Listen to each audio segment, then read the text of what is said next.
Today we shall reflect on the theme, deeds, not words. In our lives we see that our actions speak louder than words. Our actions convey a lot of information about ourselves. Sometimes, unconsciously, a lot of ourselves is revealed through our actions. And through our actions, we tend to give out positive as well as negative vibes. And that is why it is very important to keep a check on what we are feeling and how our actions are emerging from. In a way, Jesus too calls us to make a difference in the lives of others, not through our words, but through our actions. Because it is very easy to speak, to be very vocal and express. But when it comes to putting those into practice, there comes the difficulty. In today's first reading, we see that Jeremiah shows faith and trust in the Lord. Now his friends and those around him look for opportunities to point his mistakes, and they want to put him into shame. We feel that Jeremiah is cornered, or everybody is sort of against him.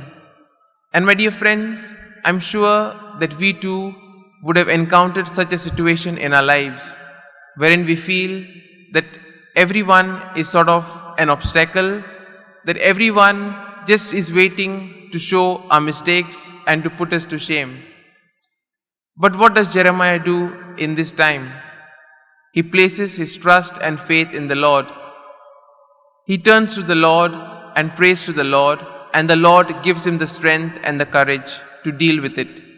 Similarly, we see in our lives, when we are faced with challenges, or if we consider them as crosses, Jesus told us, take up the cross and follow him. And this becomes possible only when we are connected to the Lord in prayer. When the relationship between us and Jesus is strong, we automatically get the graces and the strength in order to take up our challenges and move forward in life. But if we continue to dwell on those challenges and continue to be saddened, then we see that our growth is stagnated.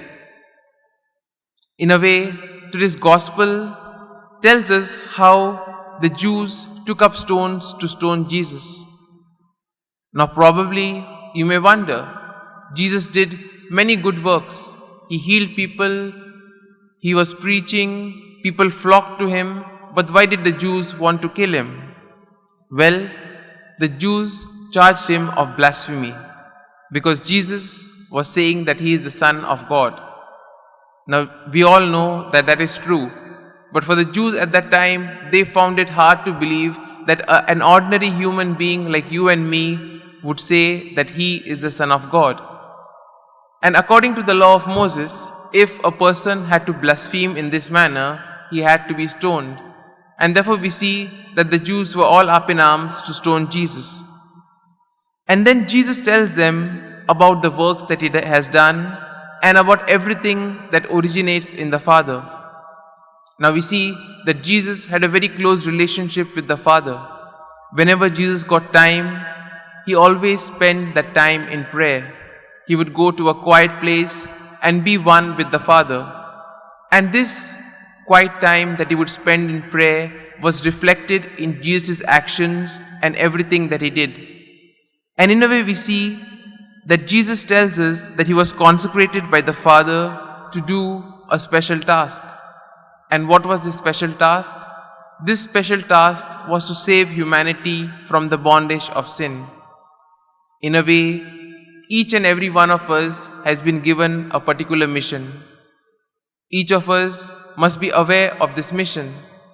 And how do we get the strength and the grace to persevere in this mission? It is only by being in close contact with God and by being rooted in him. And as we see, Jesus paid the ransom for our sin. He was faithful to his mission till the end.